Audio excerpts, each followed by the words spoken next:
Allahumma arhamna bil Qur'an.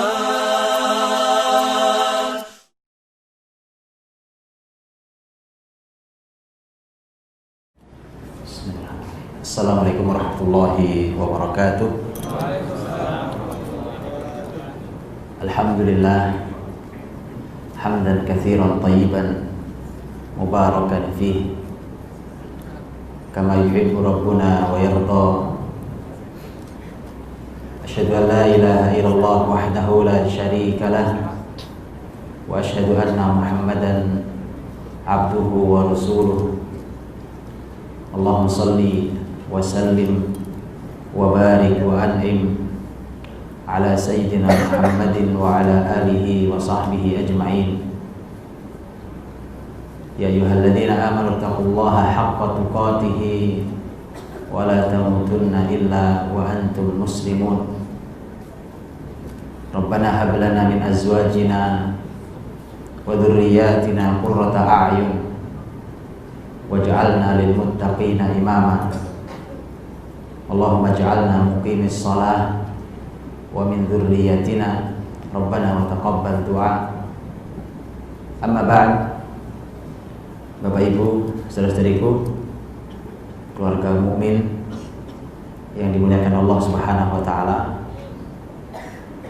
Sungguh kita bersyukur bahwa Allah memberikan pada kita kesempatan untuk menuntut ilmu, untuk mendapatkan panduan, karena alangkah rumitnya orang berumah tangga tanpa panduan.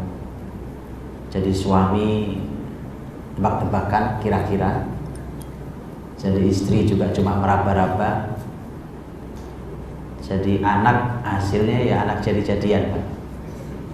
Karena orang tuanya juga tebak-tebakan saja. Karena di kita itu asal sudah saling cinta menikah, tidak pernah ada panduan bagaimana jadi suami, bagaimana jadi istri. Begitu lahir anak pertama dipanggil ayah dan ibu, belum pernah belajar bagaimana jadi ayah, bagaimana jadi ibu. Begitu punya cucu yang pertama dipanggilnya kakek dan nenek, padahal kita belum pernah tahu bagaimana caranya jadi kakek dan nenek. Bagaimana? Wong BI ini saja yang kantornya hanya sekecil ini, saya katakan kecil, sangat kecil dibandingkan dengan keluarga kita yang hasilnya adalah orang. Unsur terpenting di peradaban manusia itu bukan uang, bukan bangunan, bukan kendaraan, tapi manusia. Bapak Ibu inilah manusia yang membangun semua ini kan. Bapak Ibu orang-orang yang cerdas, yang soleh inilah yang membangun semua ini. Unsur terpenting di peradaban itu adalah manusia. Kalimat Sayyid Qutb rahimahullah dalam Fidhil Al-Quran, bahwa unsur terpenting adalah manusia. Karena itulah ketika kita di keluarga, kita didik hasilnya kan manusia, Pak. Anak-anak kita itu hasil. Maka benar, ini kalimat pembuka saya tentang bagaimana Sayyid Qutb bicara tentang bab ini. Ya, beliau mengatakan bahwa kalau lembaga-lembaga yang sebenarnya lebih rendah dibandingkan keluarga harus dipegang oleh orang profesional, seperti ini contohnya, maka keluarga yang menghasilkan manusia yang merupakan unsur terpenting harus sangat dipegang oleh orang yang sangat profesional. Sayangnya tidak ada sekolahannya, Pak. Bapak Ibu kan untuk duduk di sini kan sekolahnya udah lama dulu. Sekolahnya lama, pengalamannya panjang. Udah jadi di rumah tangga, coba sekarang lihat, perhatikan.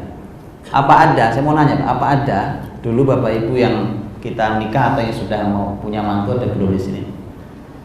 Itu apa ada gitu, begitu dulu kita datang melamar atau berencana baiklah mau menikahi anaknya seseorang gitu, kita datang ke orang tuanya, laki-laki datang ke orang tuanya, ada nggak bapaknya bilang begini, baik nak, kau suka sama putriku?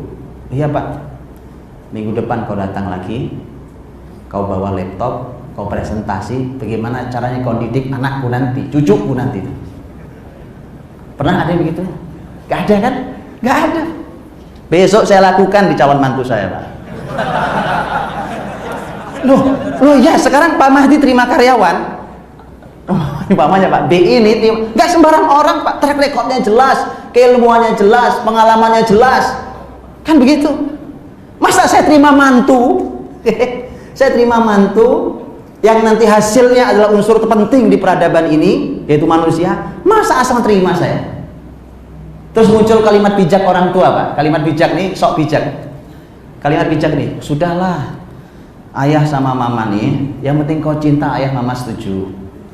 Itu kalimat sok bijak Pak. Loh, betul Pak.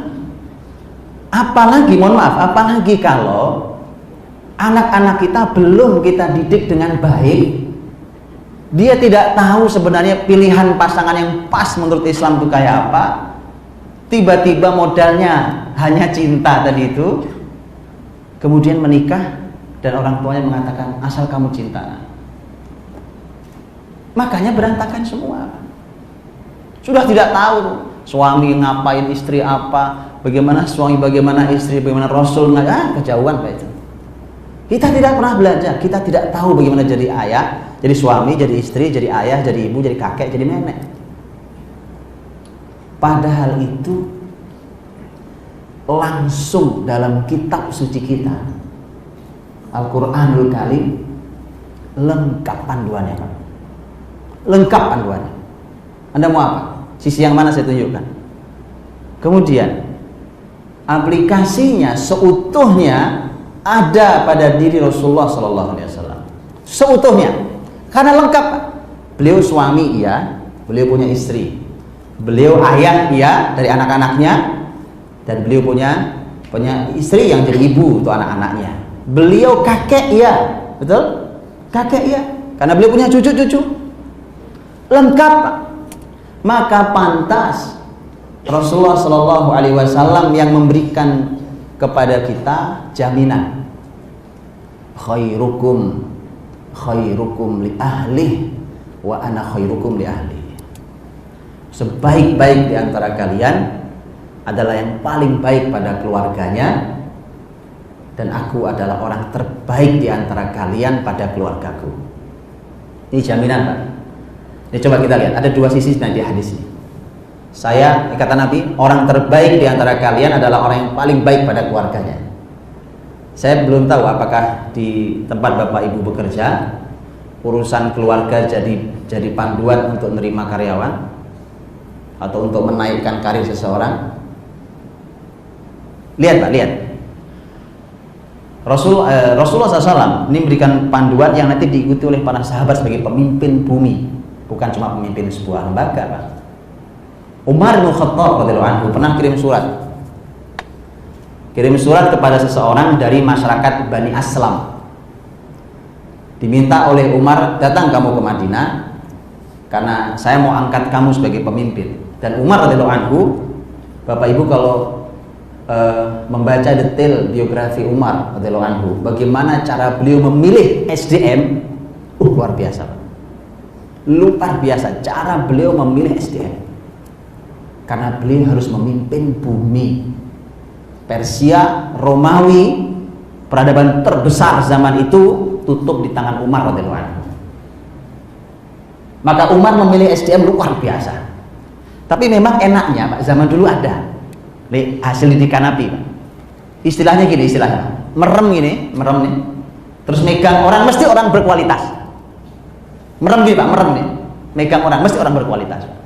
Hari ini kita udah melotot, nggak karu-karuan kan, salah milih orang juga Pak. Itu memang bedanya.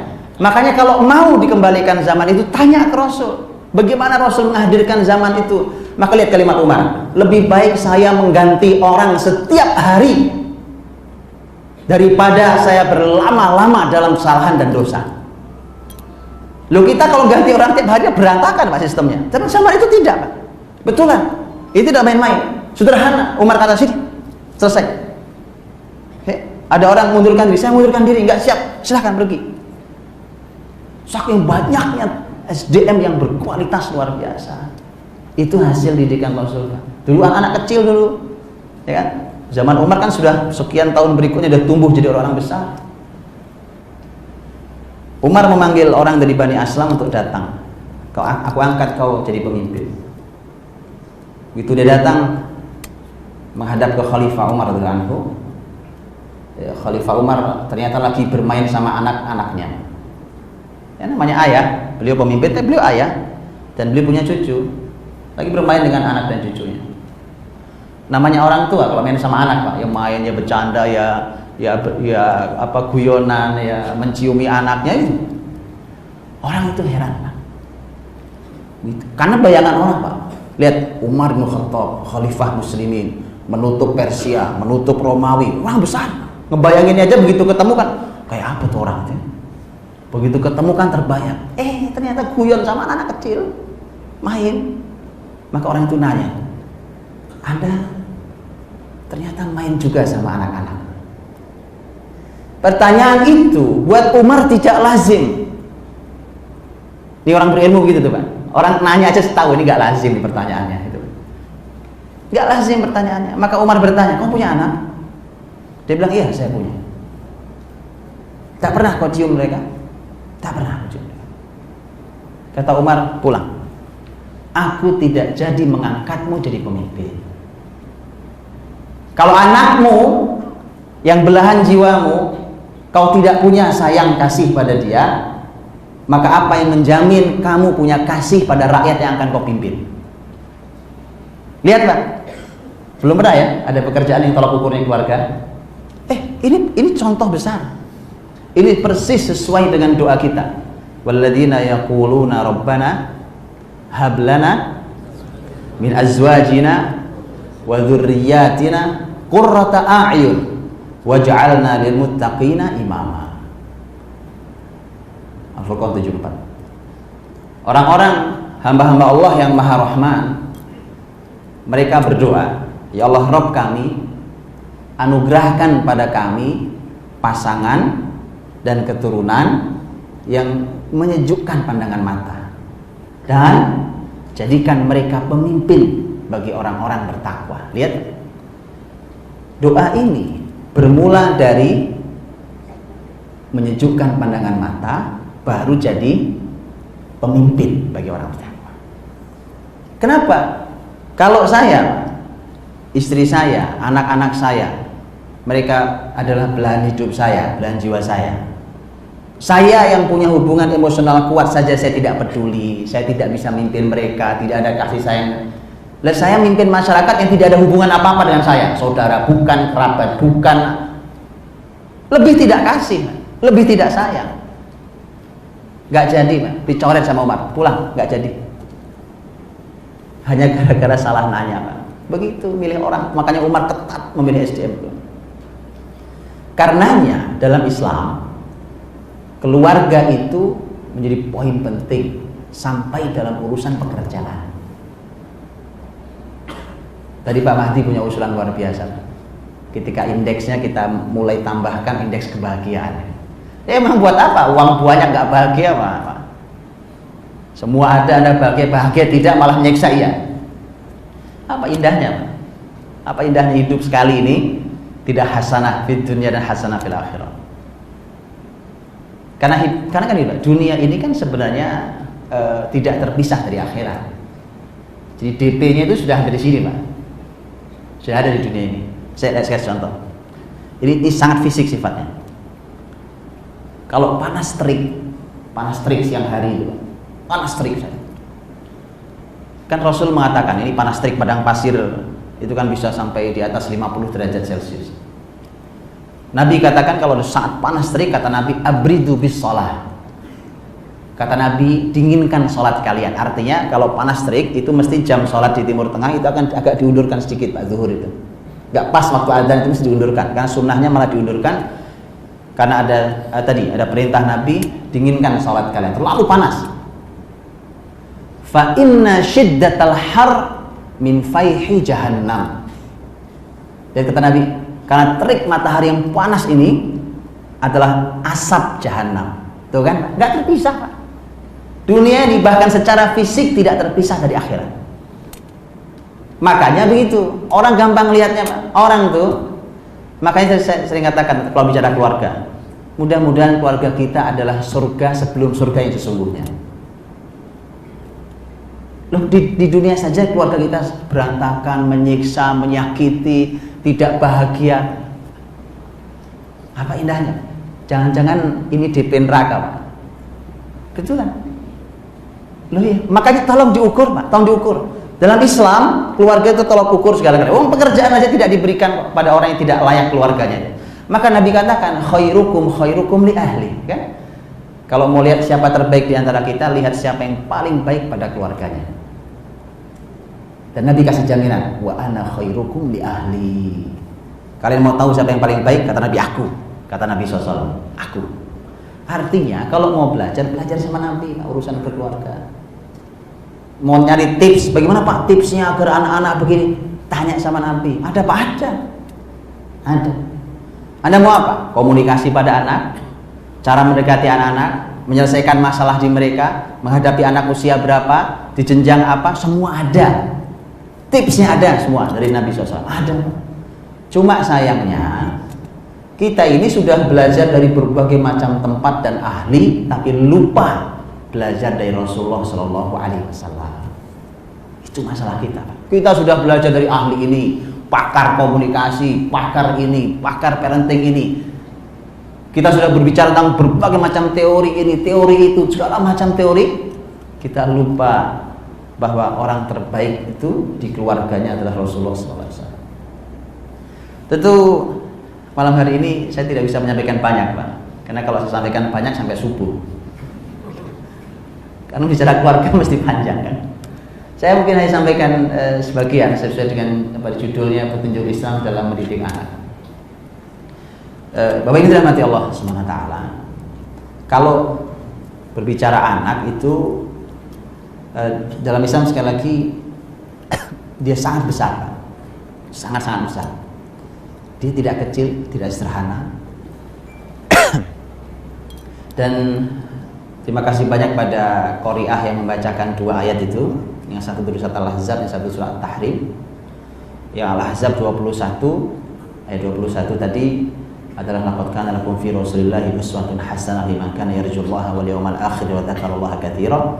Sungguh pada untuk kalian pada diri Rasulullah SAW terdapat teladan yang baik bagi siapapun yang berharap Allah, hari akhir, dan berzikir yang banyak.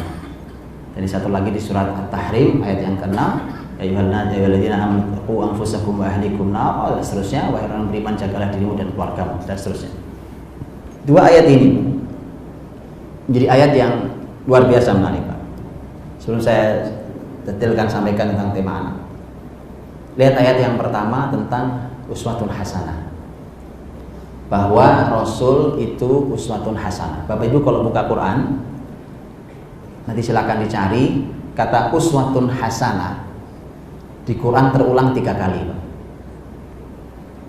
Berapa kali sesuatu terulang dalam Quran itu tidak sembarang. Itu ada, karena Quran mukjizat, bukan? Uswatun hasanah terulang 3 kali. Yang ke-1 Al-Ahzab 21 yang barusan. Yang kedua Al-Mumtahanah ayat 4, dan yang ketiga Al-Mumtahanah ayat 6. Dari 3 ini, uswatun hasanah artinya adalah teladan yang baik. Dari 3 kata teladan yang baik, Allah menyebut 2 nama. Hanya dari 3 hanya 2 nama. Yang pertama adalah laqad kana lakum fi Rasulillah, Rasulullah itu tentu Muhammad SAW. Dan yang kedua adalah Ibrahim alaihissalam. Qad kana lakum uswatun hasanatun fi Ibrahim walladzina ma'ah, Ibrahim dan orang-orang yang bersamanya. Adapun yang satu lagi adalah penjelasan untuk Ibrahim alaihissalam. Jadi Bapak Ibu, disinilah rahasianya. Mengapa kita kalau sholawat di sholat kita yang diajarkan Nabi atau di luar sholat kita yang kita doakan 2 Nabi ini, Allahumma sholli ala Muhammad wa ala kama shallaita Ibrahim wa ala ali Ibrahim. Lihat, ini luar biasa, ini luar biasa. Kita bersolat, kan Nabi banyak, Rasul banyak, Pak. Mengapa hanya 2 yang dipilih Allah dalam sholawat yang dibaca oleh miliaran muslimin setiap saat, yang didoakan 2 Nabi, Muhammad SAW dan Ibrahim AS. Ternyata Quran ketika bicara tentang teladan terbaik adalah Muhammad dan Ibrahim alaihissalam.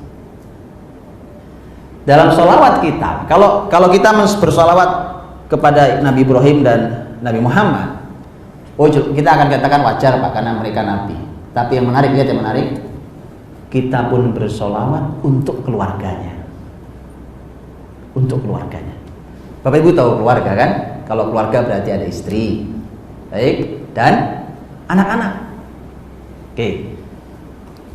Kalau bermasalah tidak pantas disolawati, Pak. Apa ada keluarga Nabi yang bermasalah? Anak-anaknya atau istrinya? Ada. Makanya kalau kita baca lanjutan dari ya ayyuhalladzina amanu qu anfusakum wa ahlikum nara, wahai orang beriman, jagalah dirimu dan keluargamu dari api neraka. Surat At-Tahrim itu ada 12 ayat. Nanti ayat 10, 11 dan 12, 3 ayat yang terakhir, Allah menghadirkan 4 potret keluarga. 2 potret keluarga adalah potret yang suaminya soleh luar biasa suaminya, tapi istrinya bermasalah luar biasa. 2 keluarga, yaitu keluarga Nuh dan Lut. Potret yang berikutnya, ayat 11, ada terbalik. Istrinya yang luar biasa solehahnya, suaminya luar biasa rusaknya. Keluarga Firaun. Yang ketiga, ini yang ideal, Pak. Suami, istri, anak, cucu, semua istimewa. Wa Maryam binta Imran, Maryam putrinya Imran. Luar biasa. Jadi sebenarnya At-Tahrim itu ayat itu, Pak, utuh bicara tentang keluarga dan bukan satu-satunya surat yang ada. Jadi betapa besar yang tadi saya katakan. Tapi sayangnya kita belajar tentang keluarga bukan dari kitab suci kita, dari banyak pakar, ya kan? Tapi belum dari pakar Rasulullah SAW. Yang keluarganya jelas istimewa. Silakan baca biografi beliau, keluarganya, istrinya. Lihat, Pak. Rasul istrinya berapa? Tidak satu kan intinya. Tapi semua istimewa. Semua bahagia. Semua merasa paling dicintai suaminya. Lah ini istri satu aja gak keurus. Coba lihat Pak. Lihat. Allah berikan teladan luar biasa tentang nabinya. Betul kan? Oke, anak Nabi berapa? Putra putri Nabi berapa? Ada yang tahu? 7 saja. 7. Yang lakinya berapa? Lakinya ada berapa? 7. Anak Nabi 7, lakinya ada berapa lakinya? Lakinya ada 3, perempuannya ada 4. Oke, 7. Lihat, Pak, subhanallah. Nabi anak 7. Bapak Ibu silakan baca Khulafaur Rasyidin yang 4, orang-orang termulia setelah Rasul, Abu Bakar, Umar, Utsman, Ali radhiyallahu anhum ajmain. Yang 2 adalah mertua Nabi, yang 2 adalah menantu Nabi. Ini ikatan terindah nih, Pak. Betul, Pak? Ikatan terindah tuh. Pemimpin-pemimpin hebat setelah Nabi punya hubungan yang 2 mertua Nabi, Abu Bakar dan Umar. Abu Bakar memberikan putrinya Aisyah, Umar memberikan putrinya Hafsah radhiyallahu anhuma. Kemudian Utsman, Ali menantu Nabi. Nabi memberikan kepada Utsman putrinya 2 orang. Yang pertama adalah Ruqayyah meninggal diberikan lagi Ummu Kulsum, kemudian Ali diberi Fatimah. Lihat, 2 mertua 2 menantu. Dan saya sering sampaikan ini pelajaran mahal. Begini maksud saya. Ini begini maksudnya. Ini kalau ini adalah teman lama, kan kita ini berteman lama di sini ya, ngaji bareng, kita saling tahu kesolehannya masing-masing keluarga. Ya sudah, nyari mantu jangan kemana-mana, tinggal nengok kanan kiri, salaman aja sama sampingnya. Nanti kita pisanan ya. Betulan, Pak, ini konsep nubuah. Anda keliling-keliling nyari semua, begitu datang ini dari mana nih Deni? Nggak jelas semuanya. Betulan nggak? Lihat, nggak kemana-mana. Semua ini Abu Bakar, Umar, Utsman, Ali kan didikan Nabi. Sudah Abu Bakar, Umar memberikan putrinya ke Rasul. Utsman, Ali dikasih putri Nabi SAW. Begitu caranya. Siap ya Pak? Ya udah salaman aja langsung. Loh, menerapkan konsep Nabi itu sesederhana itu lah. Sesederhana itu. Kalau kita sudah saling kenal, kenal kebaikannya, kenal kesolehannya, kenal prestasi keluarganya, kenal semuanya, kenapa tidak? Betul kan? Itu istimewa Pak. Kembali, jadi ketika kita bersolawat tadi pada Rasul Muhammad SAW dan Nabi Ibrahim AS, kemudian kita bahkan bersolawat pada keluarganya, itu yang istimewa. Karena ternyata sampai keluarganya, baik keluarga Ibrahim alaihissalam, keluarga Muhammad SAW, dua-duanya istimewa. Tadi sudah kita katakan, cucu Nabi bahkan, Nabi sampai ke cucu. Nabi itu diberikan Allah usia sampai bisa mendidik cucunya. Sampai bisa mendidik cucunya. Makanya ini juga sebenarnya pelajaran lagi, Pak. Jadi kita sambil lewat aja pelajarannya sambil mengikuti sepanjang jalannya, Pak. Ini pelajaran lagi, Pak. Pelajaran pertama, nikah jangan tua-tua. Itu satu. Yang kedua, jangan menunda punya anak. Nanti Anda menyesal. Nanti Anda anak menangis hanya mengatakan, aku nih cuma ingin bertemu dengan cucu-cucuku. Usia sudah tua, tulang sudah rapuh, rambut sudah putih semua, ya kan? Kenapa? Anda menunda pernikahan gara-gara karir. Bahkan Anda begitu menikah menunda punya anak juga gara-gara karir. Saya ingatkan, Pak, dalam sepanjang sejarah kebesaran Islam, Islam mendorong generasinya untuk menikah di usia sangat muda. Tentu dengan persiapan istimewa, tentu. Anda tahu berapa putri Nabi dinikahkan? Fatimah dinikahkan dengan Ali. Nabi menikahkan putrinya dengan Ali bin Abi Thalib radhiyallahu anhu. Anda tahu usia berapa? Imam Az-Zahabi dalam Syiar A'lamin Nubala mengatakan bahwa usia Ali bin Abi Thalib saat itu kurang lebih 21,5 tahun. Dan usia Fatimah radhiyallahu anha kurang lebih 15,5 tahun. Siapa yang salah? Ada yang berani nyalain? Yang Anda salahkan Rasulullah SAW. Ada yang berani? Saya tahu yang muncul di kepala Bapak Ibu kebanyakan adalah itu zaman dulu Pak, beda zaman sekarang. Kalau itu zaman dulu berarti kita tidak perlu spanduk itu Pak. Peringatan Maulid Nabi ngapain? Nggak usah, kita nggak perlu Nabi. Karena itu zaman dulu. Itu masa 15 abad lalu, ya kan? Nggak perlu kita Nabi Muhammad. Lihat Pak, lihat bahayanya kalimat kita itu zaman dulu. Lu ngapain kita kumpul di sini sekarang? Kita membicarakan zaman yang sudah lewat, zaman onta Pak. Sekarang sudah pesawat Pak zaman kita, ya kan? Bicara zaman onta, zaman padang pasir. Sekarang sudah aspal semua Pak. Iya. Lihat bahayanya kalimat kita itu. Subhanallah. Kita sering tidak terasa digiring oleh setan Pak, untuk membuang Rasul kita, membuang kitab suci kita. Bukan itu jawabannya. Harusnya Anda bertanya, Pak, bagaimana caranya menyiapkan anak segitu siap jadi istri, jadi suami, jadi ayah, jadi ibu setahun berikutnya? Itu pertanyaannya. Nah, ada jawabannya. Jangan Anda buang, oh, itu zaman dulu Pak, beda zaman sekarang, ini sebuah zaman sudah canggih. Apa yang canggih hari ini Pak? Tunjukkan pada saya di mana canggihnya. Saya tunjukkan yang lebih canggih dari zaman hari ini, itu ribuan tahun yang lalu. Saya tunjukkan sejarahnya, Quran bahkan mencatatnya. Supaya kita tahu peradaban ini bukan istimewa Pak. Supaya Anda tahu itu.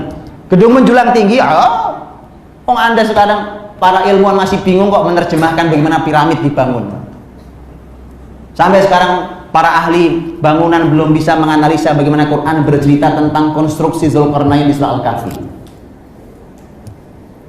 Makanya Jangan merasa sok modern Pak zaman hari ini. Ini hanya pergiliran waktu zaman saja. Oke? Tapi hukum sunatullah, sebab akibat hukum kausalitas berjalan terus. Nah, baik. Kembali bahasan kita. Jadi Bapak Ibu rahmati Allah. Ketika Rasulullah Shallallahu Alaihi Wasallam memberikan jaminan bahwa saya orang terbaik dalam urusan ini, dalam urusan keluarga, mari kita belajar pada Rasulullah SAW. Bahkan kalau kita mengkaji surat At-Tahrim saja Pak, kita ketemu Pak. At-Tahrim itu ditutup dengan 4 potret keluarga tadi ya. Tadi sebenarnya tiga jenis keluarga. Tapi ayat 1 itu kan ayat 10, 11, 12. Tapi ayat 1 di surat At-Tahrim, Allah Subhanahu wa taala justru bicara tentang keluarga Nabi Muhammad SAW. Ayat 1, ayat 2, ayat 3 dan seterusnya justru bicara tentang keluarga Nabi Muhammad SAW. Yang menarik, pembicaraannya justru bukan tentang istimewanya keluarga Nabi. Yang kita bayangkan Bapak Ibu, oh ini bicara tentang istimewa, tidak. Justru Allah sedang menegur nabinya sebagai seorang suami. Kalau ditegur berarti salah Pak. Ya ayuhan nabi, lima tuharrimu ma ahallallahu lak tabtagi mardata azwajik wallahu ghafurur rahim.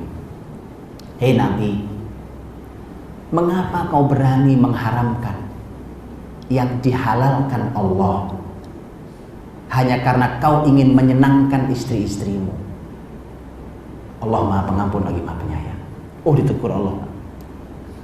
Tahu kisah itu? Sebabnya apa?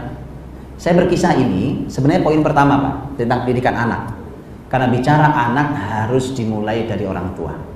Gak bisa tiba-tiba ke anak.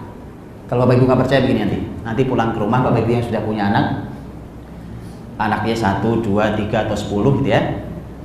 Silahkan nanti dilihat Pak, duduk sama suami istri berdampingan gini, lihat anak-anak lagi beraktivitas di rumah. Perhatikan, anak 1 lewat, bisikin sampingnya Anda gitu, pasangan Anda, lihat-lihat, cara jalannya caramu. Nanti jawab, itu cara memandangnya caramu. Tuh, cara bicaranya caramu itu, cara bicaranya kan. Yang sedih ngomong, itu cara senyumnya caramu. Yang satu bilang, itu cara ngamuknya caramu itu. Oke? Anak kedua lewat, sama Pak, anak kedua juga gitu kan. Ya kita lihat lagi yuk. Nah tuh kan, bener kan? Itu persis kamu ya. Artinya apa? Mereka kita Pak. Mereka itu kita. Jadi sebenarnya bicara anak-anak itu bicara kita. Mulailah dari diri kita. Itulah mengapa Rabbana hablana min azwajina dulu, baru wa dzurriyyatina, pasangan dulu, baru bicara keturunan. Gak bisa tiba-tiba pendidikan anak, yuk anak-anak. Wah itu bagaimana ceritanya? Kita mulai dari kita, tentu semampu kita Pak. Namanya kita belajar serba terlambat ya kan. Ya, Soleh juga belakangan. Ya anak kita sudah hafal 3 juz, kalau kita baru belajar tajwid ya sudah, itulah kita. Makanya ya kita angkat bendera putih lah sama anak-anak, sambil kalau Idul Fitri tolong minta maaf Pak. Jangan anak-anak saja disuruh sungkem sama orang tuanya, itu nggak adil menurut saya menuntut ketidakadilan itu Pak. Tidak adil Pak, mosok anak doang yang disuruh sini sungkem, dosamu banyak, sini kamu sini antri anak 1, 2, 3. Pertanyaannya, memang orang tua nggak pernah salah didik anak-anak. Ayo gantian Pak sekarang. Mohon maaf ya nak, gara-gara Bapak Ibu ini ilmu pas-pasan, soleh juga pas-pasan, ya jadinya kayak kamu gini aja nih cuma. Jadi Bapak Ibu mohon maaf terus-terusnya gitu Pak. Itu baru adil, fair. Jangan anak lu suruh minta maaf mulu kasih. Itulah ini Pak. Jadi Idul Fitri itu mari kita hapus ketidakadilan itu Pak. Di hari yang fitri itu ya kan. Itu tidak adil Pak. Karena yang salah bukan cuma anak-anak, kita salah. Kapan kita Quran tidak membatasi bahwa yang salah, yang minta maaf itu cuma anak kecil? Enggak. Siapapun yang salah minta maaf. Kalau kita salah minta maaf. Pernah Bapak Ibu minta maaf gara-gara salah? Bapak Ibu umpamanya membentak anak pada waktu yang tidak tepat. atau memarahi dan menghukum mereka di luar batasnya. Anda pernah minta maaf? Minta maaf, Pak. Seperti anak minta maaf bisa sampai menangis, Anda pun bisa lakukan, minta maaf sampai menangis di hadapan mereka. Wallahi mulia, Pak. Mulia, tidak jatuh Anda, tidak jatuh. Anda sangat mulia. Mulia di hati mereka. Bahkan mereka langsung belajar keteladanan. Oh, begini ya caranya kalau salah itu. Bahkan Bapak Ibu pun minta maaf pada saya. Mulia, Pak. Orang minta maaf tidak pernah hina. Karenanya Quran memuji betul. Yuk kita hentikan kezaliman di Idul Fitri, Pak. Jangan itu masa menzalimi anak nasional itu, Pak. Ya. Maksud saya orang tuanya juga minta maaf ya. Ya, minta maaf. Ya, jadi Rasulullah SAW di ayat 1 itu ternyata kan ditegur Allah Subhanahu wa taala. Wahai Nabi, mengapa kau mengharamkan apa yang dihalalkan Allah? Karena mengharamkan yang dihalalkan Allah tidak boleh, sebagaimana tidak bolehnya menghalalkan yang diharamkan, sama pada boleh. Itu murni hak Allah. Nabi pun tidak boleh melanggar itu, apalagi kita. Sama. Bapak Ibu tahu kisah ayat nomor 1 di surat At-Tahrim itu? Nanti silakan dibuka di sebab turunnya ayat itu. Mengapa sampai Allah memberikan teguran? Ini faktornya kan suami istri. Muhammad, kenapa kau haramkan apa yang dihalalkan Allah? Hanya karena menginginkan agar kau bisa menyenangkan istri-istrimu. Itu judul ceritanya adalah itu gara-gara madu memberi madu. Soalnya Pak. Jadi madu ngasih minum madu itu Pak, cerita. Paham ya? Atau nggak paham? Begini kalau nggak paham. Nabi itu ini juga pelajaran lagi Pak. Ini pelajaran lagi Pak. Bapak Ibu tahu tidak? Lihat, mengapa istri-istri Nabi yang tidak satu itu semua merasa diistimewakan, semua merasa dicintai. Sekali lagi kita ini satu aja nggak keurus gitu Pak. Ya kan? Yuk kita belajar. Lihat bagaimana caranya. Bapak Ibu tahu yang sudah umroh haji, Bapak Ibu lihat makam Nabi ya. Bayangkan makam Nabi SAW. Ini kalau saya sekarang hadap ke kiblat, oke, kalau saya hadap kiblat, ini makam Nabi SAW. Ini rumah Aisyah. Ini rumah Aisyah. Terus berderet ke belakang itu Pak. Sekarang sudah nggak ada ya. Saya coba menceritakan. Itu berderet ke belakang gitu. Itu istri-istri Nabi berderet Pak. Oke, berderet satu persatu. Ada 9. Oke. Itu Nabi kalau tidak sedang keluar kota, entah urusan jihad atau urusan yang lain, kalau pagi hari setelah terbit matahari, Nabi itu kan gini Pak, aktivitasnya sholat subuh di masjid, terus Nabi punya majelis dengan para sahabat di masjid.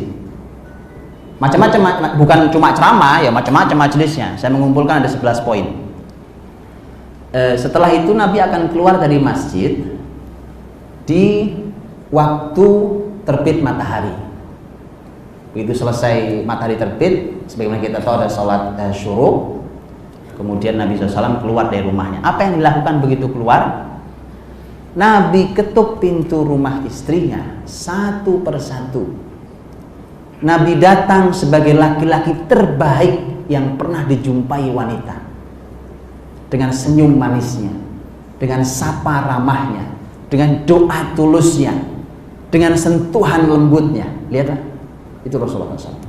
Setiap pagi Nabi lakukan itu. Satu persatu diketuk pintu rumahnya, didatangi, bicara, selesai. Nanti sore hari menjelang terbenam matahari, Nabi lakukan hal yang sama. Coba lihat Pak. Hal yang sama, satu persatu Nabi ketuk pintu rumah istri-istrinya. Kalau yang menjelang terbenam matahari, istri yang terakhir adalah istri yang mendapatkan jatah malam beliau malam itu. Makanya istri Nabi walau tidak satu, semua merasa diistimewakan, semua merasa dicintai Pak. Ayo belajar Pak, Bu, ayo belajar yuk. Ayo belajar. Loh, belajar apanya kok ketawa ini? Mencurigakan ketawanya Bapak memang begini nih Bu. Mohon maaf nih Bu, saya ini pada colek-colekan Ibu ya. Iya, yuk kita belajar dari Nabi Pak, bagaimana memuliakan para wanita. Yaitu, subhanallah, itu teladan. Nah, Nabi kalau datang ke rumah istrinya tentu kisahnya beda-beda. Ada Nabi ketemu istrinya lagi sedang zikir. Ada ketemu istrinya Nabi mengajari ilmu, ada ketemu istri Nabi berbincang, ada ketemu istri Nabi bertanya tentang makanan ada apa enggak. Kadang jawabannya ada, kadang jawabannya enggak ada. Ya macam-macam isinya. Suatu hari Nabi SAW masuk ke rumah Zainab. Nabi punya istri Zainab namanya 2 orang. Ada 2 nama Zainab. Satu Zainab binti Khuzaimah, satu Zainab binti Jahsh. Nabi masuk ke rumah Zainab binti Jahsh radhiyallahu anha. Kemudian Zainab karena istri begitu Pak. Ini makanya saya Bapak Ibu mungkin bisa baca coretan saya di parentingnabawiyah.com. Kalau makanan itu mungkin buat bapak-bapak sederhana ya. Sederhana itu artinya ya simple, tapi buat perempuan itu istimewa. Jadi bagaimana nilai makanan di hati wanita. Oh, Nabi ngajarin ini, nggak gampang ini. Ini ilmunya bukan ilmu kuliner, ini ilmu Rasul nih Pak. Lihat, setiap istri Nabi kalau dia punya makanan, apalagi makanan kesukaan beliau, itu disimpan baik-baik menunggu beliau datang. Itu wanita itu Pak. Makanya kan istri-istri kita kan gitu tuh Pak, ya kan? Itu Masya Allah, begitu kita pulang, para ayah pulang di rumah sudah ngeliat tuh. Ada soto di atas meja, ada makanan, ada apa itu ya. Oke, kemudian istrinya dengan manis mengatakan, makan ya. Ah udah makan tadi di luar. Itu runtuh dunia Pak. Bapak Ibu tahu itu soto sampai di atas meja Pak. Itu merencanakannya seminggu itu Pak. Nyari resep di internet 2 hari. Loh ini beneran Pak. Nelpon SMS-an temennya 2 hari. Betulan, nyari bumbunya 2 hari, sehari dia masak Pak. 7 hari itu Pak. Ya kan? Sampai dihadir situ. Itu disimpan, Aisyah menyimpan, Zainab menyimpan. Zainab radhiyallahu anha, dia menyimpan madu Pak, madu minuman. Nabi suka madu, terus dikasihlah minuman itu ke Rasulullah SAW, madu. Karena diseduh dulu, karena disuguhkan dulu, kemudian Nabi minum dulu segala macam. Nabi lama Pak di rumahnya Zainab itu. Nah itu kemudian memicu kecemburuan manusiawi, keluarga Nabi manusiawi, memicu kecemburuan Aisyah radhiyallahu anha. Nabi lama amat di rumahnya Zainab ya kan? Manusiawi Pak, cemburu itu indah ya kan, asal pandai memanagenya. Anda juga harus belajar manajemen cemburu namanya Pak. Bukan cuma manajemen keuangan Pak, ada namanya manajemen cemburu. Dan itu Nabi langsung yang mengajarkan. Kan gini Pak, Nabi yang saling cemburu kan memang istri semua ya Pak. Jadi ini istri semua. Mereka saling cemburu ya, oke kan. Nah kita ini rumitnya kan mencemburui istri orang. Atau mencemburui gadisnya orang loh kan. Agak rumit hari ini Pak. Ya kan? Yang dicemburi siapa? Kalau ini kan memang wajar Pak, orang istri semua ya kan, saling cemburu memang istri Pak gitu. Ya sudahlah ya. Kapan-kapan kita belajar manajemen cemburu insyaallah. Tadi itu ada ilmunya Pak, betul lah ada ilmunya itu. Baik. Akhirnya lama Zainab di rumah Zainab. Nah, karena cemburu itulah maka Aisyah merencanakan sesuatu sampai Aisyah mengatakan kepada istri-istri yang lain, nanti Nabi kalau masuk ke rumahmu katakan, ya Rasulullah bau mulutmu tidak sedap. Orang minum madu itu nggak ada aromanya Pak. Makan manis kalau dia dirasakan kan, nggak ada aromanya. Begitu Nabi masuk ke rumah istrinya bilang, ya Rasulullah bau mulutmu tidak sedap. Nggak pernah Nabi punya bau mulut tidak sedap. Masuk kedua sama, masuk ketiga kalimatnya sama. Nabi paham, Nabi orang cerdas. Ini ada sesuatu di balik layar ya. Nabi bilang, Nabi ketika memicu itu Nabi katakan, baik, mulai hari ini saya haramkan, demi Allah saya haramkan madu untuk saya. Minum madu. Puas kalian? Kan? Saya tidak lagi minum madu mulai hari ini. Haram buat saya. Nah itu yang Allah tegurkan. Wahai Nabi, mengapa kau haramkan apa yang dihalalkan oleh Allah SWT? Madu kan halal Pak. Artinya gini, at-tahrim itu justru dimulai dengan teguran Allah Subhanahu wa taala kepada keluarga Nabi. Yang ditegur Nabi karena Nabi memang yang salah, tetapi penyebab kesalahan Nabi siapa? Istri-istrinya. Sehingga Nabi pun bisa. Itu juga pelajaran Pak. Kadang-kadang suami salah penyebabnya istri, kadang istri salah penyebabnya suami. Makanya ketika bicara tentang pendidikan anak, itu ternyata memang harus berbicara dulu tentang pasangan suami istri.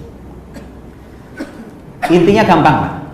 Sepasang suami istri, mereka harus bisa menghadirkan dirinya menjadi orang yang satu diteladani, yang kedua dikagumi. 2 poin hadirkan diri Anda, 1 dikagumi, yang kedua bisa diteladani. Dan Pak, kalau sudah begitu, semua yang dianggap sulit di pendidikan anak, insya Allah tidak ada yang sulit.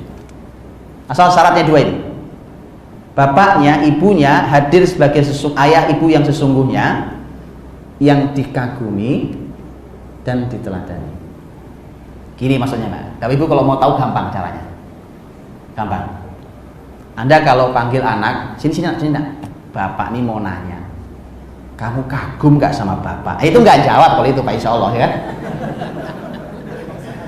Dia akan jawab kalau diintimidasi Pak. Ayo dong jawab. Kalau sudah gitu, iya ya kagum. Nah, itu bukan kagum namanya Pak ya. Itu penuh intimidasi namanya. Bukan gitu caranya Pak. Ya. Tanyakan kemana anak ini biasa menyampaikan kisah tentang orang tuanya. Mungkin ke gurunya, mungkin ke omnya, atau tantenya, tetangganya, temannya, apa segala macam. Tanyakan, kita akan mendapatkan jawaban yang jujur. Kalau dia bercerita tentang kita, ceritanya positif atau negatif,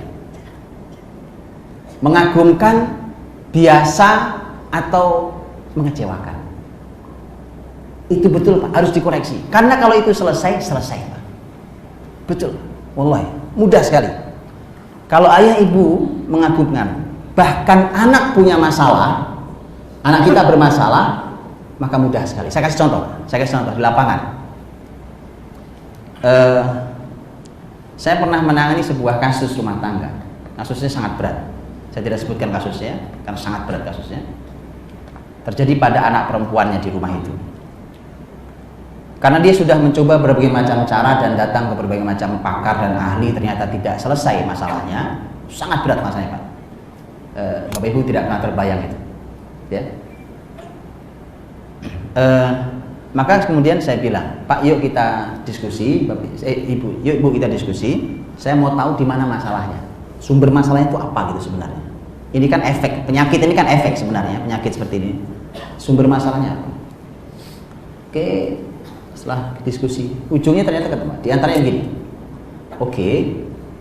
Berarti salah satu masalah pentingnya, salah satu sumbernya adalah Anda memberikan fasilitas internet ke anak-anak, baik dari handphone dia atau dari internet di rumah dan segala macam. Maka Anda harus cabut bahkan handphonenya. Wah, bingung orang tuanya, nggak bisa Ustaz.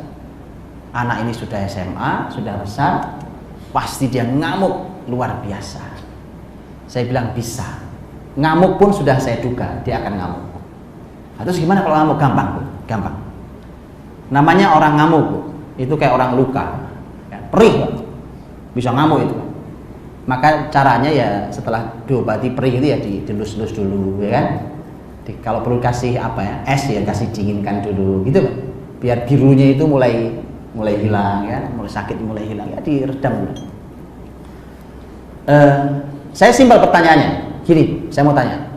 Ayahnya anak ini, jadi suami ibu ini, dikagumi nggak sama anaknya, sama si anak itu? Oh dikagumi Pak, anak ini sangat kagum sama ayah. Selesai Bu, selesai. Loh kok selesai? Ya, ayahnya yang mencabut handphonenya. Lah kok gitu ya? Orang Pak, kalau dikagumi, saya kagum sama seseorang, dia lakukan apapun pada saya, tidak pernah hilang kekaguman saya. Kalaupun kecewa, dia segera kembali mengaguminya. Maka saya bilang Pak, kalau orang tua menjadi orang yang mengagumkan dan bisa diteladani, banyak masalah selesai di rumah itu, di anak-anak itu. Selesai Pak. Bahkan Anda nggak perlu bicara panjang lebar, tidak perlu dalil panjang lebar untuk mengajari mereka kebaikan. Betul Pak, dicabut itu. Begitu dicabut, kemudian subhanallah Pak, hal yang sudah lama dan tidak bisa diselesaikan itu hanya perlu waktu kurang lebih 2 minggu atau seminggu atau 2 minggu, saya lupa kan pasnya, seminggu atau 2 minggu, dan masalahnya selesai. Saya ajari bapaknya gimana cara bapaknya ngelus-ngelus anaknya. Tapi itu satu, dia harus orang yang mengagumkan. Karena kalau tidak mengagumkan gini Pak, jangankan sampai mengecewakan nyabut handphone ya kan, itu ngomong aja malas dengerinnya. Ngomong lagi nih orang, malas ngomong dia Pak.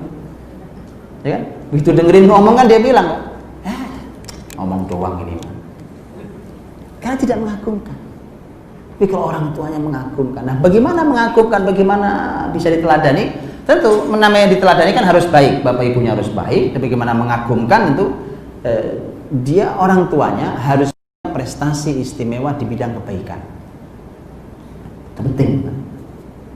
Kan susah kalau anak-anak begitu ditanya apa kehebatan bapakmu. Saya pernah uji coba nih Pak. Saya pernah uji coba nih bapak ibu, ini menarik ya. Ada waktu itu anak-anak usia SD rata-rata. Saya lupa ada yang SMP, tidak SD rata-rata.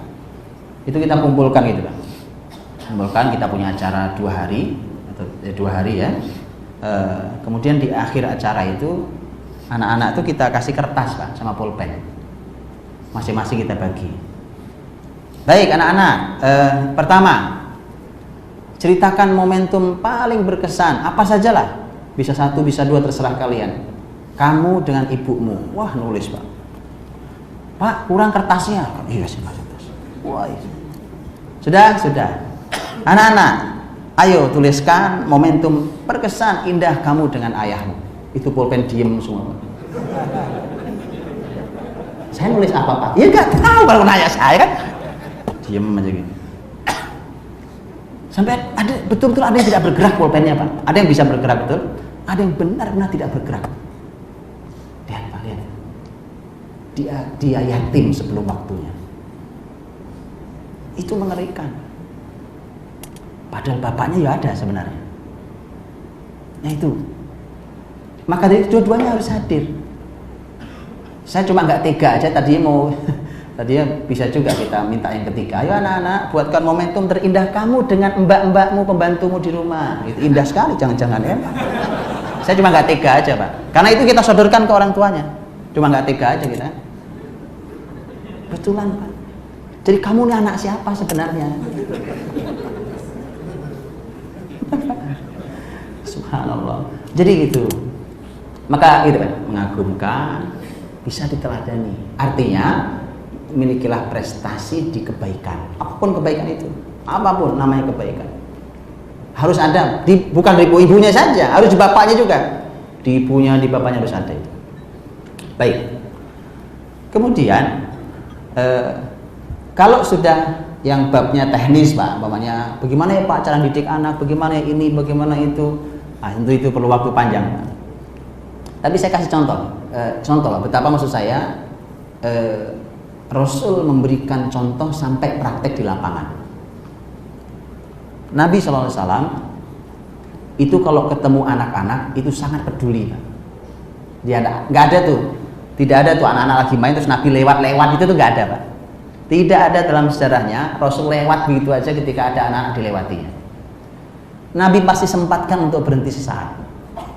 Berhenti, mengucap salam, menyapa baik mereka, mendoakan kebaikan, mengusap bagian tubuh mereka, kepalanya, pipinya, apa segala macam. Karena Nabi duduk sesaat di situ untuk melihat mereka bermain. Setelah itu Nabi pergi.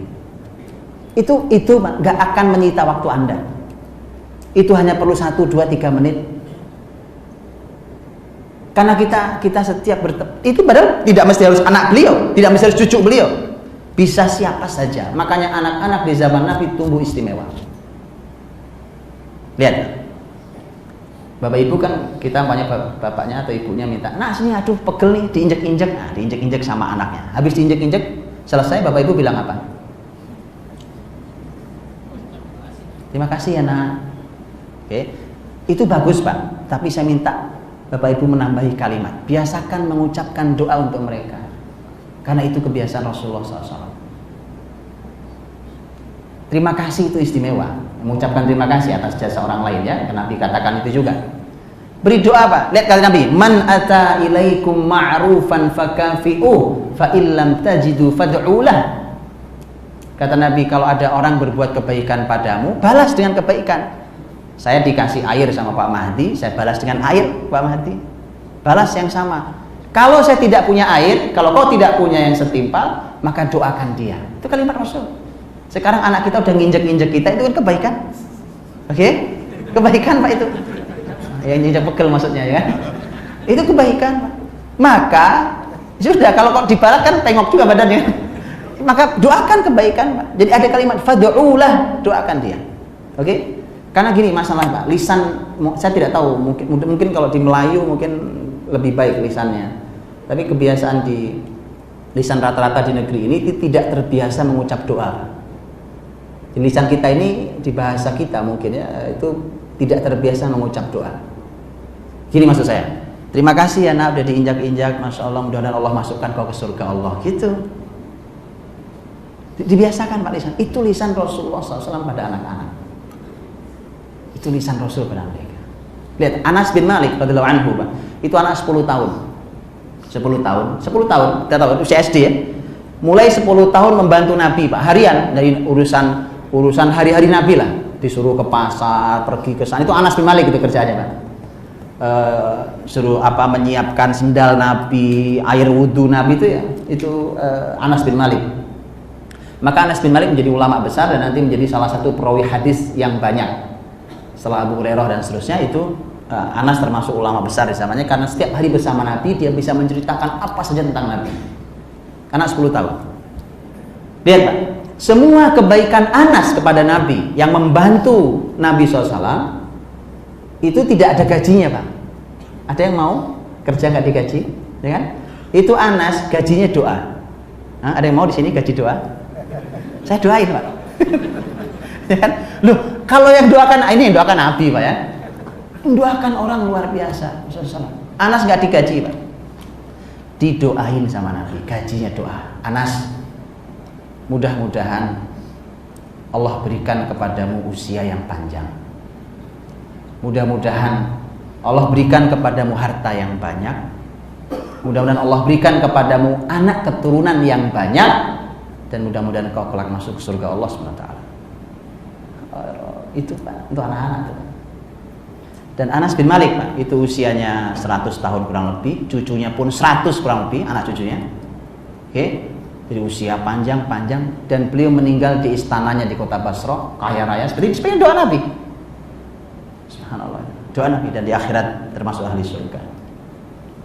Itu kalau mau kalau bahasa kita kan ada tuh Pak, bahasa guyonan kita ya kan, itu muda, bahagia, mati masuk surga gitu kan. Itu tanyanya sama Anas bin Malik Pak. Beneran itu ya kan? Itu umur panjang, rizki banyak, anak keturunan banyak, mati masuk surga. Anas bin Malik berdoa.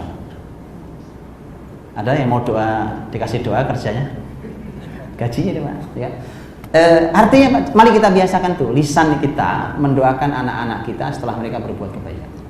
Lihat Pak, bahkan Bapak Ibu, Rasul itu bahkan habis waktu saya. 1 menit lagi di jam saya. Ya. Rasulullah SAW ketika suatu hari beliau menggendong Hasan, cucu beliau Pak. Hasan, cucu beliau. Hasan itu waktu Rasul wafat. Waktu Rasul wafat itu umurnya Hasan kurang lebih 7 tahun. Ya, supaya kita kebayang kecilnya Hasan. Hasan radhiyallahu anhu nanti jadi khalifah setelah Ali bin Abi Thalib. Khalifah berikutnya adalah Hasan, dan orang luar biasa. Hasan radhiyallahu anhu pernah digendong Nabi, kemudian bersama Nabi SAW Nabi berkata, Allahumma inni uhibbu fa ahibbah wa ahibba man yuhibbu. Lihat Pak, ini cara mengungkap cinta. Lihat, sampai cara mengungkap cinta kita saja hari ini itu kurang. Apalagi cuma dikasih bunga, say with flower itu. Lihat, bahkan kita menulis berkali-kali, I love you, I miss you, gitu. Tidak ada yang seistimewa ungkapan cinta Nabi SAW. Lihat ungkapan, ditiru ya nanti ya. Istimewa Pak, istimewa sekali. Sampai cara mengungkapkan cinta saja ternyata Nabi lebih istimewa daripada kita mengungkapkan cinta hari ini. Teknis detail banyak Pak. Allahumma inni uhibbu, ya Allah, aku cintai dia. Ada hasannya ada Pak bersama beliau. Ya Allah aku cintai dia. Fa ahibba, maka cintai dia. Wa ahibba man yuhibbu, dan cintailah siapapun yang mencintai dia.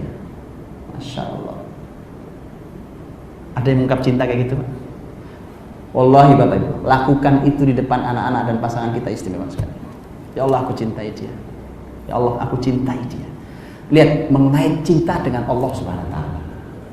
Kan hari ini kita selalu hanya saya dan kamu kan, antara aku dan dirimu, ya kan? I miss you, I love you, itu hanya aku dan dirimu. Tetapi Nabi katakan ya Allah, jadi sampai mengait cinta ini dengan Allah Subhanahu wa taala. Ah, itu cinta terindah Pak, cinta terabadi. Yuk kita kait cinta kita dengan Allah Subhanahu wa taala.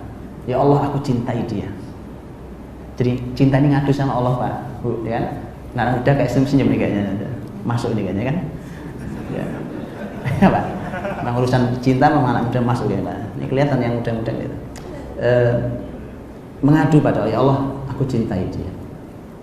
Maka cintailah dia. Dan cintailah siapapun yang mencintai dia. Ada ungkapan cinta seindah ini. Ini ungkapan cinta luar biasa. Jadi sampai ungkapan cinta saja ada panduannya dalam Islam. Apalagi yang besar-besar gimana di meja makan, wah itu semua detail dalam Islam. Detail dalam Islam. Gitu ya. Karena waktu saya habis, terakhir saya tutup Pak. Saya tutup. Ini penting sekali, yaitu Anda jangan pulang membawa rizki yang syubhat apalagi haram. Catat baik-baik poin ini Pak. Rizki yang haram, rizki yang syubhat hanya melahirkan anak-anak yang menyusahkan kita di kemudian hari. Mengapa tidak? Rasulullah SAW yang mengatakan, lahmun nabata min suhtin fannaru aulatih. Daging yang tumbuh dari barang yang haram, neraka lebih layak baginya. Kalau kita suapi anak-anak kita dengan barang haram, coba Pak, kita sedang mendorong mereka untuk menjadi anak neraka. Karena namanya anak neraka yang jengkelin, ya manasin hati, namanya panas neraka ya. Maka dari itu jangan bawa pulang rizki yang syubhat apalagi haram. Tidak ada tempatnya di keluarga. Jamin bahwa yang aku berikan kepadamu 100% halal. 100% halal. Tidak ada yang haram, tidak ada yang syubhat. Maka gini, ibu-ibu yang dirahmati Allah. Ibu-ibu sebenarnya kalau ibu-ibu atau nanti bapak-bapak yang sini istrinya tidak ada, nanti sampaikan ke istrinya Pak. Istri itu kalau melepas suaminya pergi pagi hari untuk mencari nafkah, beribadah, mencari nafkah itu ada kalimat indah yang dicontohkan oleh generasi salafus soleh dahulu. Sang istri berkata begini, suamiku, kan, suamiku, pergilah kau cari nafkah, ya kan? Kami ini sabar kalau lapar, tapi kami tidak sabar kalau masuk neraka. Itu contoh kalimat orang dahulu. Dan kalimatnya ya tidak menohok gitu Pak. Kalimatnya lembut, indah, tapi itu sampai ke hati harusnya. Kami sabar kalau lapar. Jadi kalau kau pulang nggak bawa rezeki nggak apa-apa. Kami kalau ya lapar biasa puasa lah kita. Tapi kalau kami harus masuk neraka gara-gara rezeki harammu, kami tidak sabar masuk neraka, nggak kuat kami. Nggak usah diulangi Bu ya kalimatnya, sudah hafal ya. Itu penting, kalimat-kalimat itu subhanallah kan. Kami sabar kalau lapar wahai suamiku, tapi kami tidak sabar kalau harus masuk neraka. Subhanallah itu. Dan itu kalimat salafus soleh, istri-istri salafus soleh dahulu. Kemudian terakhir, bahwa kalau kita lihat orang-orang besar di secara Islam pun mereka dilahirkan dari rezeki yang halal. Bacalah biografi orang-orang besar. Bapak Ibu tahu orang jenius Imam Bukhari rahimahullah ta'ala. Itu orang jenius luar biasa. Bapak Ibu pernah nyobain ngafal hadis nggak? Ngafal hadis. Ini saya belum bicara menganalisa, meneliti, menjelaskan, mengajar. Belum. Ngafal dulu. Ngafal hadis. Ngafal hadis di kita itu gitu. Umar bin Khattab radhiyallahu anhu qala Rasulullah sallallahu alaihi wasallam ya innamal a'malu binniyat wa innamal likulli imrin ma nawa. Bicara kita ngafal hadis. Imam Bukhari ngafal hadis nggak begitu, Pak. Ini disampaikan oleh guru saya, namanya ini. Guru saya dapat dari gurunya namanya ini. Terus itu sampai Rasul bersabda begini. Dan begitu beliau katakan saya hafal seperti itu 300.000 hadis. 300.000 riwayat. Beliau bisa jelaskan satu persatu orang-orang yang disebut itu. Sampai beliau memiliki kitab Sahih Bukhari sebagai kitab yang paling sahih setelah kitabullah Al-Quran Al-Karim. Imam Bukhari rahimahullah ta'ala, orang sejenius itu, orang sesoleh itu, Bapak Ibu tahu kayak apa bapaknya? Nah, bisa tunjukkan sebagai penutup. Kayak apa bapaknya? Imam Bukhari sendiri yang menceritakan kisah ini. Beliau yang mengatakan, waktu ayahku sakaratul maut, aku mendengar kalimat ayahku.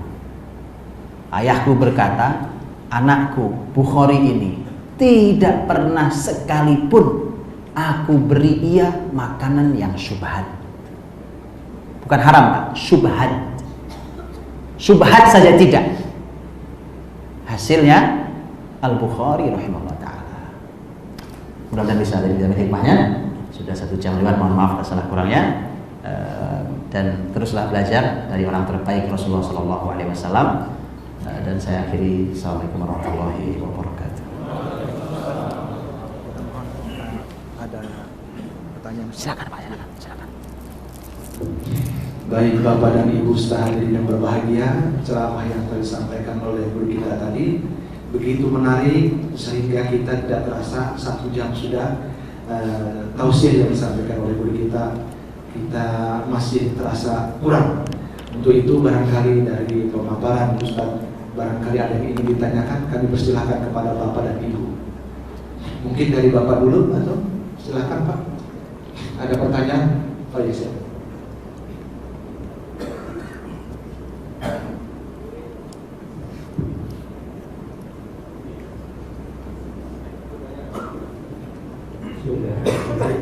Assalamualaikum warahmatullahi wabarakatuh. Assalamualaikum warahmatullahi wabarakatuh. Sebelum bertanya, saya perkenalkan diri. Nama saya Hendra. Saya bukan dari perbankan, undangan dari komunitas One Day One Juice. Masya Allah, Ustaz, ini luar biasa. Ini saya tersangkut dalam sebuah kalimat Ustaz menjadi teladan. Satu lagi apa Ustaz? Dikagumi begitu saja. Ini sering kita ketemu di lapangan Ustaz, mungkin yang biasa bekerja di perbankan mungkin pulangnya udah sore Ustaz gitu kan. Udah makan malam gitu kan, teman saya sendiri juga ada yang berprofesi seperti itu, kita sampai jam 8 sebelum pulang begitu kan. Terus kita juga ketemu dengan saudara-saudara kita juga bekerja di kargo, pelayaran dan seterusnya, jarang sekali ketemu dengan anak gitu saja. Terus terang kita yang berprofesi yang ada di luar kota gitu kan, jarang ketemu keluarga gitu kan. Mohon tipsnya Ustaz, gimana sih supaya kita dikagumi gitu Ustaz oleh ini ya, karena luar biasa durasinya itu sangat kecil sekali ketemu dengan keluarga begitu. Itu saja Ustaz, banyak maaf. Assalamualaikum warahmatullahi wabarakatuh. Assalamualaikum. Baik, langsung saya jawab. Mas Hendra ya. Baik. Pertanyaan luar biasa. Sebelum saya jawab, saya berikan tipsnya. Saya mau katakan gini, Pak. Jangan juga jadikan tips saya ini nanti sebagai alasan untuk bapaknya pergi, ibunya hilang. Paham ya? Oh itu udah ada tipsnya, udah gampang lah, enggak? Ya, karena Islam membagi wilayah buat suami dan istri, ayah dan ibu, ada pembagiannya, dan itu memang bukan pembahasan kita malam ini. Oke, tapi saya sampaikan bagaimana tipsnya, dan ini juga langsung dari sejarah orang-orang besar yang melahirkan keluarga-keluarga istimewa. Saya tunjukkan contohnya. Salah satu contoh istimewa adalah kelahiran orang mulia, orang besar, Umar bin Abdul Aziz rahimahullah ta'ala. Umar bin Abdul Aziz rahimahullah ta'ala, sebelum itu, jauh sebelum zaman Nabi Muhammad, adalah Nabi Ibrahim sendiri, yang tadi kita sholawati tadi ya. Kan Nabi Ibrahim itu sebenarnya juga polanya begitu. Bukankah ketika Nabi Ibrahim meletakkan Ismail berikut ibunya Hajar di lembah Mekah, tidak ada kehidupan. Rabbana inni askantu min dzurriyyati biwadin ghairi dzi zar'in 'inda baitikal muharram. Jadi enggak ada kehidupan, tidak ada pohon sama sekali. di lembah Mekah. Bahkan Ka'bahnya belum ada, tidak ada kehidupan, sama sekali tidak ada air, tidak ada pohon, tidak ada kehidupan. Maka Ibrahim pulang kemana? Ke Palestina. Tidak ada handphone, tidak ada SMS, nggak ada email, ya kan? Sudah, pakai apa komunikasi?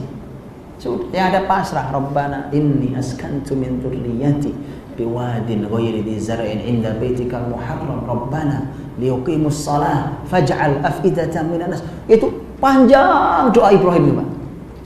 Surat Ibrahim ayat 35 sampai 41. Panjang doanya, Pak. Karena enggak ada lagi. Mau komunikasi pakai apa? Hari ini kita ngobrol aja ada fotonya, ada wajahnya kan. Langsung live baru bisa. Subhanallah. Itu sampai seperti itu. Ibrahim datang ke Mekah. Lihat, begitu datang ke Mekah, Quran bicara, falamma balagha ma'ahu sa'ya qala ya bunayya inni ara fil manami anni adbahuka fanzur madza tara qala ya abati fa'al ma tu'mar satajiduni insyaallahu minas sabirin. Ketika Ismail sang putra sudah mulai tumbuh bisa membantu orang tuanya, Ibrahim berkata pada Ismail, "Nak, ayah kok mimpi menyembelih kamu." Coba datang nyembelih itu gimana ceritanya? Lihat. Tapi anak soleh, lihat bukti anak soleh. Bagaimana menurutmu, Nak? Jawabannya, "Wahai ayahku, lakukan apa yang diperintahkan padamu dan aku insya Allah adalah orang yang sabar." Coba anak sesoleh itu. Bukan disuruh sholat itu, Pak. Mau disembelih. Bukan disuruh sholat, disuruh sholat nawar, itu berarti Anda gagal didik anak. Betul, Pak? Disuruh sholat, melintir sana, melintir di sini, pindah di kasur sana, pindah kasur sini, masuk kamar mandi 3 jam. Ada masalah serius di pendidikan ini. Kalau itu terjadi di anak-anak kita yang sudah balik terutama. Oke? Ini anak Ismail alaihissalam mau disembelih bapaknya, tapi sadar itu perintah. Ismail tahu kalau itu bapaknya, itu perintah dari Allah. Maka lakukan ya, lakukan. Aku sabar. Coba. Siapa yang didik Ismail? Ibunya. Oh, Ibrahim kan jauh di Palestina, Pak. Kok bisa? Kisah berikutnya menarik lagi, Pak. Disampaikan bahwa ketika Ismail sudah menikah, ya kan? Ismail sudah menikah. Dan Ismail alaihissalam itu senangannya berburu, Pak. Berburu. Begitu dia nikah, sudah punya istri, kemudian dia pergi berburu suatu hari. Datang Ibrahim yang sudah tua. Nabi Ibrahim itu punya anak Ismail aja udah tua, ini Ismail nikah pula. Datang. Yang ditemui adalah istrinya. Ismail sedang tidak di rumah. Ibrahim melihat istrinya, ini kok tidak bagus akhlaknya. Si istrinya tidak kenal kalau itu bapak mertuanya, itu Ibrahim. Si istrinya bertanya, apa pesan bapak tua? Ibrahim menjawab, pesankan ke suamimu, ghayyir atabata babik. Ya, tolong diganti itu pintu grendel pintu rumahmu, itu kunci pintu rumah. Begitu pulang, kemudian istrinya bercerita tentang kedatangan bapak tua dan menyampaikan pesan. Oh, kata Ismail, itu ayahku. Itu artinya beliau memerintahkan agar aku menceraikanmu. Coba lihat, Pak. Bapak jarang ketemu, jarak Palestina Mekah, bisa paham sampai pola komunikasi. Lihat, itu ilmunya apa? Nah, itu, ya kan? Ada ilmunya, Pak. Ilmunya apa tuh? Fisik memang berjauhan. Qadarullah, ada orang bekerja di luar kota, susah bertemu anak segala macamnya. Oke, singkat kata, Pak. Saya berikan tipsnya dengan kisah-kisahnya. Kayak kisah Umar bin Abdul Aziz. Saya berikan tipsnya, beberapa tipsnya. Pertama adalah bahwa harus ada yang menjembatani antara orang tua yang jarang ketemu anaknya, harus dijembatani dengan anaknya. Dalam arti gini, Pak. Kadang-kadang anak kecil itu saking lugunya karena bapaknya berangkat pagi pulang malam, nggak pernah lihat wajahnya juga, Pak. Lihat cuma di foto itu. Ini beneran, Pak. Saya pikir apa ya guyonan, tapi kalau ceritanya serius. Saya pernah naik kereta Jabodetabek itu, KRL itu. Kan kalau di KRL gitu kan orang ngobrol apa aja gitu sampai ada komunitasnya di situ. ada sekumpulan bapak tuh ngobrol, aduh sedih saya tuh belum lama tuh pulang kantor cepat, kan dia rumahnya di Bogor, kerjanya di kota Pak, jadi jauh kali. Saya tuh pulang cepat, begitu pulang cepat saya masuk ke rumah, saya ketok-ketok pintu dulu, yang bukain anak saya, masih kecil emang, dia lari, "Ma, ada tamu." Aduh sedihnya gua gitu. Enggak, ini bener, saya bilang, "Ini Bapak Bionar." Saya betul Pak, saya pernah dengar itu di KRL itu. Masya Allah, sedih sekali. Jadi anak-anak sampai tidak mengenali wajah ayahnya. Oke, harus ada yang menjembatani itu. Tapi yang jauh lebih penting bukan wajah. Yang jauh lebih penting adalah apa hebatnya. Tadi saya bilang, apa yang membuat anak bisa mengagumi dan meneladani ayahnya. Makanya dalam Islam itu ada namanya nasab, ada namanya hasab. Ada pakai nun, pakai ha. Nasab itu kita anak siapa, ya, fulan bin fulan bin fulan, itu namanya nasab. Kalau hasab pakai ha, apa prestasi besar keluarga ini? Bedanya coba, ya. Nah itu dua-duanya disebut oleh Nabi SAW, Pak. Untuk nyari jodoh, terutama nyari istri, ini dua-duanya disebut oleh Nabi SAW. Jadi penting, harus ada. Kalau ibunya di rumah bersyukur, Pak. Jadi ibunya harus pandai bercerita pada anaknya. Ayahmu itu, ayahnya di luar kota jauh kan. Ayahmu tuh hebatnya begini. Ini foto ayahmu nih, ini lagi ini. Oh, luar biasa nih ayahmu. Harus ada cerita itu. Oke. Sehingga walau dia tidak hadir sang ayah di situ, anak tahu persis bahwa ayahnya mengagumkan. Suatu hari dia ketemu, anak betapa ini orang yang sudah lama dia kagumi, dia rindukan, sekarang dia ketemu. Oke. Begitu. Kemudian kedua, ini bahkan dicontohkan oleh sejarah besar Umar bin Abdul Aziz bagaimana dia dilahirkan. Umar bin Abdul Aziz di Madinah, bapaknya di Mesir. Bapaknya gubernur Mesir 20 tahun. Abdul Aziz bin Marwan. Itu zaman dulu, Pak. Zaman dulu paling hebat kan di sampan itu untuk nyeberangi Laut Merah. Kalau mau muter kan jauh, muternya lumayan. Umar bin Abdul Aziz dididik di Madinah oleh keluarga besar Abdullah bin Umar radhiyallahu anhuma. Kemudian ayah dan ibunya bertugas di Mesir. Tadi mau dibawa ke Mesir, cuma sama Abdullah bin Umar nggak perlu, udah di sini aja anak-anak biar dia belajar sama kita di sini. Tapi lihat, ketika sang anak Umar bin Abdul Aziz yang juga orang luar biasa ketika nanti jadi pemimpin, Pak, dia hanya perlu waktu 29 bulan untuk memakmurkan bumi setelah sebelumnya carut marut. Nggak ada kan pemimpin kayak gitu kan? 5 tahun kita bilang kurang kok, padahal wilayah kecil-kecil Riau. Ya betul, Pak. Silahkan cek seberapa luas kekuasaan Umar bin Abdul Aziz ketika nanti beliau jadi khalifah. Itu kalau dikonversi puluhan negara. Bayangkan itu. Hari ini, konversi hari ini itu puluhan negara. Bayangkan itu. Nah itu istimewa sekali orang ini bagaimana dibesarkan. Umar bin Abdul Aziz begitu diserahkan kepada gurunya, Saleh bin Kaisan, salah satu guru pentingnya. Tapi Saleh bin Kaisan itu tidak memutus hubungan antara anak dan orang tuanya. Orang tuanya di Mesir. Makanya ketika Umar bin Abdul Aziz terlambat sholat itu nggak main-main kalau zaman Islam dulu, ya. Makanya istimewa anak-anak mereka, ya. Yuk kita belajar tidak terlambat sholat. Maka ketika Umar bin Abdul Aziz terlambat sholat dan gara-garanya itu nyisir terus, Pak. Masih namanya anak mulai tumbuh dewasa kan, nggak boleh ngeliat cermin sedikit itu kan. Nyisir, terlambat sholat, sibuk nyisir. Kenapa terlambat? Saya ini rapiin rambut.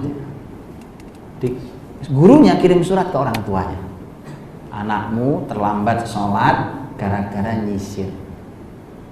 Laporan masuk ke Mesir, bapaknya nggak pakai bicara, dia kirim orang. Apa tugas orang itu? Menggunduli kepala Umar bin Abdul Aziz. Selesai, nyisir apa sekarang? Ayo. Udah gundul kan? Ini maksud saya, Pak. Apa yang bisa diambil hikmahnya? Orang tua bisa jadi tidak sedang bersama dia, tapi keputusan orang tua bisa bersama dia. Bisa bersama dia. Contoh, umpamanya yang di rumah ada ibunya atau kakek neneknya atau siapapun ya, atau kalau dia di pesantren bersama guru-gurunya. Maka jangan segala hal diputuskan sendiri oleh orang yang tinggal bersama anak-anak. Sekali waktu hadirkan ayah di negeri seberang sana. Apalagi hari ini kita punya alat komunikasi, Masya Allah. Hadirkan ayah dengan keputusannya.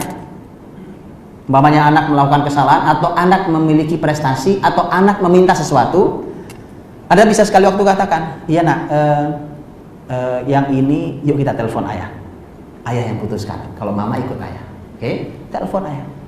Ayah hadir walau secara fisik tidak hadir di sana.